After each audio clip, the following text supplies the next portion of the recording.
1981 Chevy Corvette. Yep. Project car. No no garage, so that is what I am working with. 1996 LT1 engine. We're posting some videos as to why. Actually, no, let's summarize it right now. I got a great deal, and I've worked on cars for the better part of my life as a hobbyist, and I own a Porsche 944 where the maintenance of the vehicle is every 2 years, timing belt.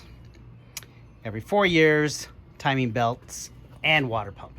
So the OptiSpark didn't really scare me.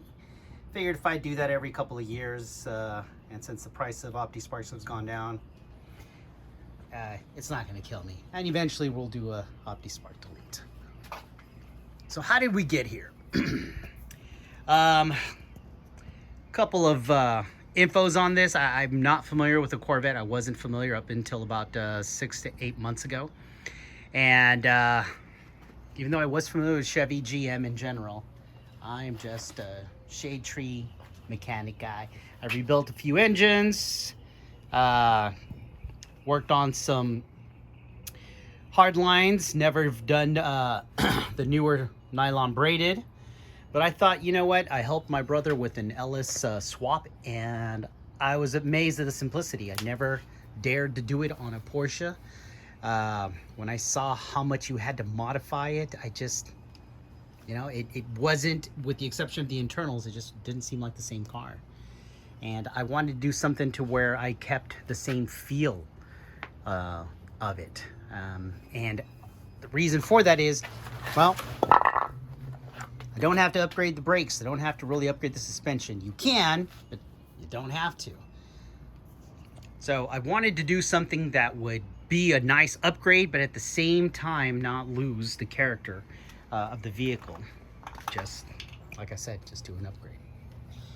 So this is the intro one. I ended up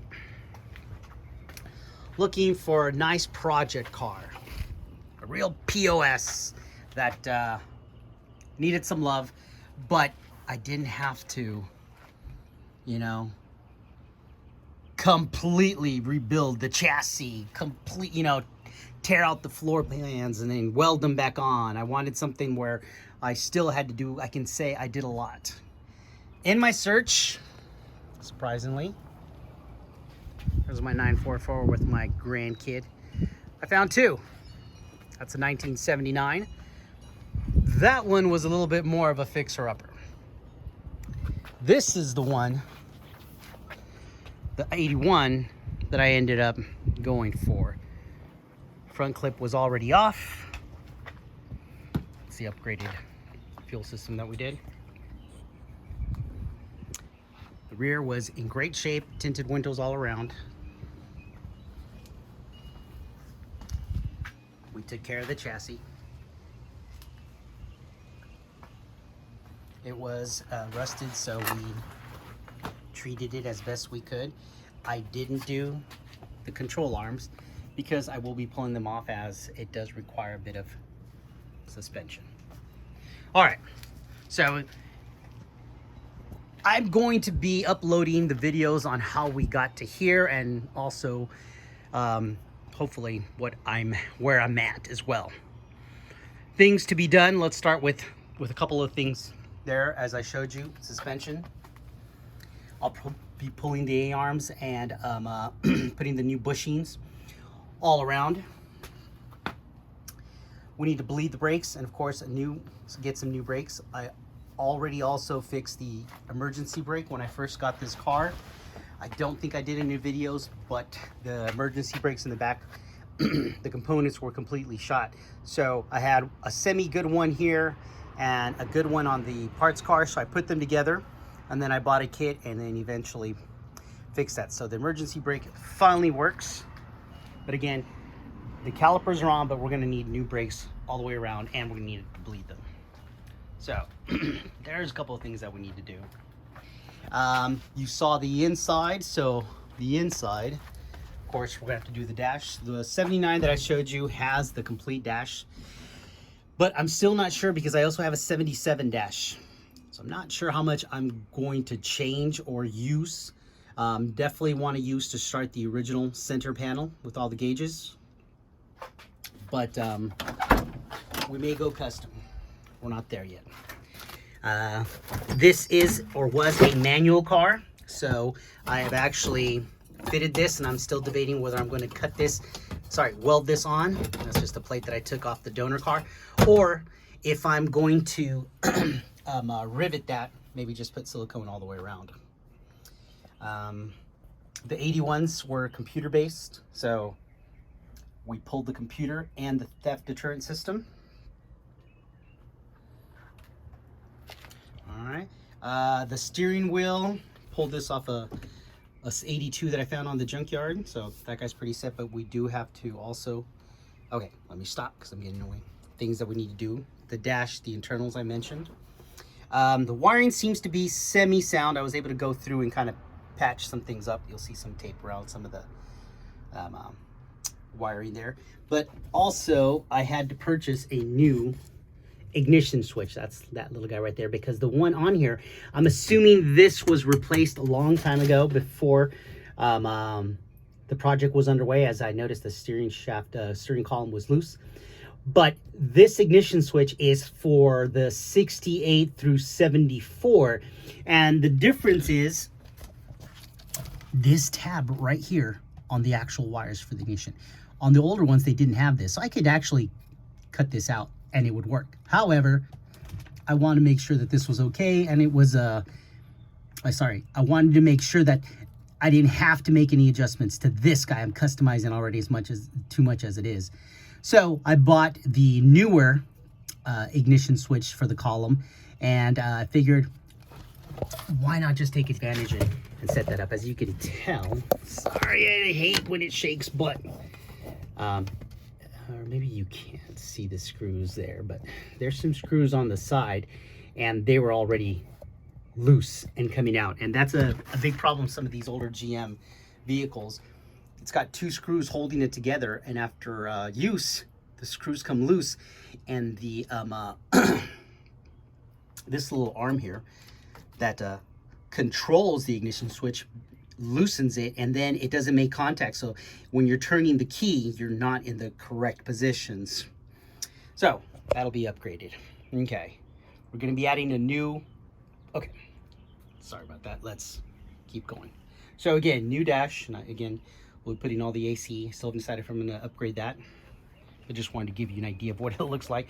These are all just extra parts that I have here. For instance, there's my spark plug there, because we are in California, so I'm gonna try to go California legal.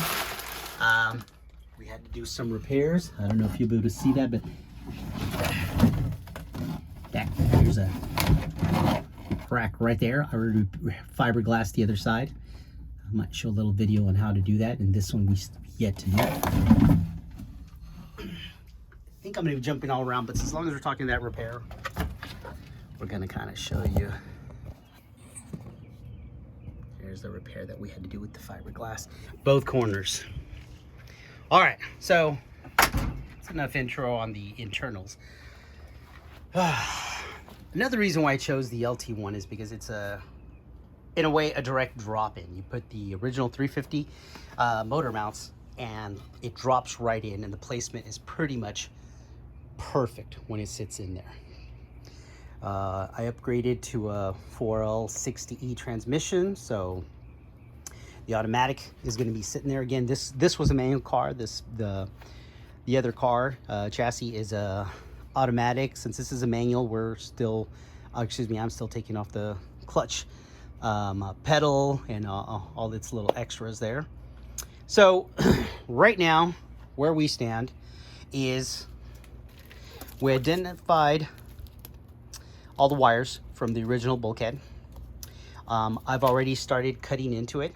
These two sets of wires are the wires that go to the AC. What I wanted to do was do a wire what they call it, cleanup, where you kind of hide everything. So I ran the original wires, or at least these sets of original wires, through the back, and they're going to run across in the top part of the wiper, the wiper area back there, or the wiper bay. They come out through here, and then they feed to their different accessories. So we have the high blow relay, and then the HVAC resistor, and the blower motor, yada yada. So that's why those wires are coming there. I wanted to just keep this as clean as possible to keep the LT1 compartment together as best as possible. All right, these are some of the newer components here. This is the C4 fuse box, or one of them, and I am using this to power the components for the engine. So what I'm going to do is, through this opening here, through the center, I'm going to run probably like a 4-gauge wire to here, to the original. And then likewise, I had to cut this. This is gonna run and connect here. And these are the wires for the alternator. Okay, the S terminal and the BAT terminal. Then the ignition, which is a 60 amp, is running here, and it's powering both of these relays. This relay controls this box, and again, I'll get in more details just so you have an idea. And this is all the items that need to be on during the cranking phase, and then that stay on after run. So anything that the engine needs during the start crank phase, that's going to power, and it's going to be via this relay, and that relay is actually being triggered with the distributor wire, which is coming from the bulkhead as well. So that's one of these two right here. The secondary one is going to control all the devices like the O2 sensors, the DLC, which is the OBD2 connector, maybe even the electric water pump. Yes, we want electric. And those are items that once the cranking is done, you let go, you know, are on during the run phase, and or accessory as well. So that's why we have these two. Those are the two major relays, and one of the few locations where the 96 LT1 and the 81 environments are actually meeting. So now another thing that we did electrical wise is, here we go, these are the wires, the original 81 wires for charging. A lot of people, when they're doing an LS or an LT1 swap, are like, what are the wires that I need, you know, to get the engine from the, you know, to get my old car power? And if you have to look at the wiring diagram, and you will find usually about 3 wires that are your primary wires, and they're usually running off your starter on your main chassis. They're usually connected directly to the starter or to the alternator. Those are the wires that usually go directly to your bulkhead, and that's what these are here. There's 3 wires: the main charging one, the alternator one, which goes in and creates a little little Y in there, and then a secondary wire. So these 3 are the primary wires that send power to the 81. And like I said, I try to leave it separate, even though they're going to be running off the connection in the starter. That's one of the, we talked about those 2, and now this will be the second one, or excuse me, 1, 2, 3 locations where they're kind of meeting. All right, let's see if we can get in here. Now I'll have to, you can kind of see there what I did with the grounds. Sorry, I'm looking at an angle, but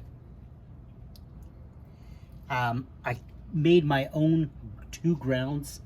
Hopefully you can see them up there. And those will be the main locations, and I'm gonna create other locations to be able to distribute them. For instance, here I'm running another cable here, and that will distribute ground. It'll also send the ground to this signal for the HVAC system. It'll power the ground for these 2, which are what these 2 little black wires are, for these 2 relays. And at the same time, that'll be the ground for the electric water pump. All right. Well, that's the intro video. I was just recording everything that was happening throughout the project, so hopefully I gave you a nice little recap. I have a feeling the videos are going to be just everywhere because I'm probably just going to group a whole bunch of videos that I did for electrical, so they may not make sense in terms of the order, but they should, you know, it's just different milestones as I was completing them throughout the project. It's a different take on what's going on. I'm also going to do a video with the spreadsheet and the PowerPoint presentation that I did. Well, sorry, the PowerPoint slides that I did. It wasn't really a presentation. I just used PowerPoint and Excel because they had the most customization, and they were able to, I was able to place the data that I needed, the pictures that I needed for reference. So I'll place that on there as well. And this is all relative to the LT1 engine, or at least the 96 specific.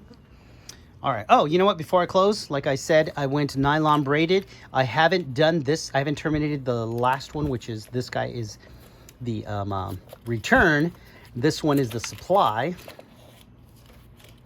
there, and that's what's going to be coming there. And I got rid of the original hard lines because the return line was just gunked up, and when I cut into it, it just almost disintegrated. So I decided to go new braided all the way around. What I did is I ran them through the bottom of the chassis, and again, I know I recorded this, and up to the fuel tank. The fuel sender is the only thing that I had to change, and I got this from an 82.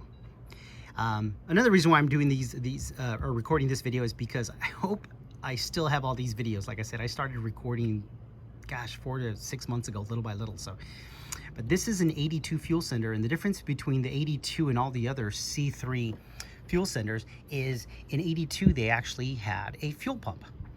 So it was a low pressure fuel pump, but you can take advantage of that by simply purchasing the actual C4 or the LT1, in some cases the LS1 fuel pump, and then just using it natively on here.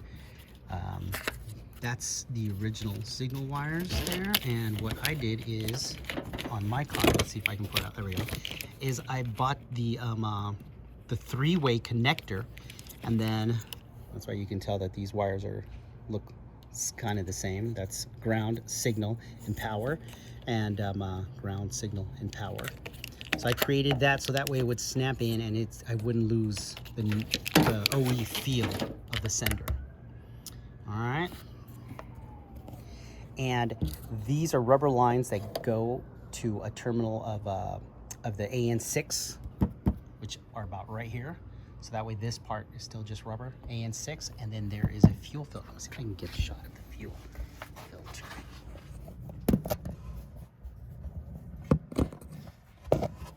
I don't think I'll be able to. I will have it in a video, but I don't. The fuel filter is actually right above here, and I'll have a video for it. And as you can tell, we had to take the spare tire clamshell down. That's an 82 cross member, as long as I'm pointing all that out, that I'm using right now for the 4L60, and the 82 driveline fits perfectly because the 4L60 is the same size as the 700 R4 that was in the 82. So I actually went to the junkyard and there was an 82 there, so I pulled as much as I could. I also pulled the mono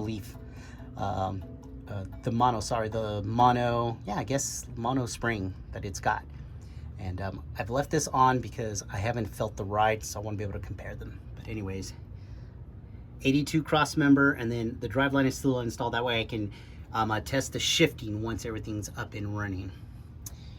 Okay, well, that was my confusing intro video.